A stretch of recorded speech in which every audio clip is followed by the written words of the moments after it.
Prince Harry will tell anyone who'll listen that he's taken to life in America like a duck to water, with the former royal recently insisting the US is home, for now. However, his sunny outlook isn't quite so obvious behind closed doors, one close insider tells reporter exclusively. Harry still finds America and its ways quite foreign, says the source. He worries about the social issues that are far more prevalent here, including gun violence. He spends most of his time trying to recreate his life back in London, including begging the few friends he has left in society circles to visit him. Indeed, his childhood friend Charlie Van Straubenzee visited just last week, hot on the heels of his cousin Princess Eugenie staying with him and wife, Meghan, Duchess of Sussex, at their Montecito home in February. Harry wishes he could just go for a pint at a pub with his mates, but that's impossible in Santa Barbara, where he'd be immediately recognized, says a source. It's a far cry from his locals in London where publicans were happy to provide him private spaces to linger over a beer.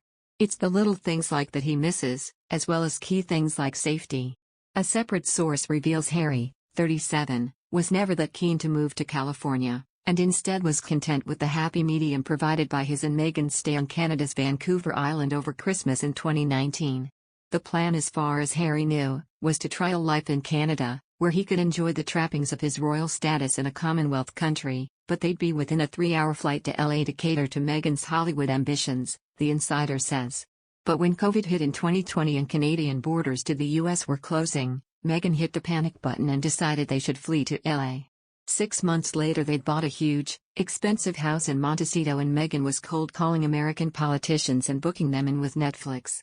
It was a lot for Harry to digest and his head has only recently stopped spinning. He finds himself missing the quiet life in Canada very often. Among the Duke and 40-year-old Duchess' many new showbiz commitments, Harry's also found himself signing up to write a memoir, but that recently, and rather mysteriously, came to a standstill. Despite Harry announcing he was collaborating with a ghostwriter and indicating the tome would be out this year, The Times UK revealed that it no longer has a release date. What that tells us is that Harry may finally be feeling some regret over the way he's gone to town on his family in the past couple of years, says a source. His family will be hoping that's the case.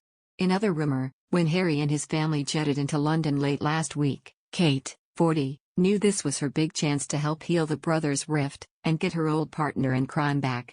Kate misses Harry terribly, says a source. He was always such fun when he was living with them at Kensington Palace. He was a regular at their dinner table for pizza nights and Sunday lunch and was forever leaving her in stitches of laughter. She finds that's what she's missed the most ever since the boys fell out.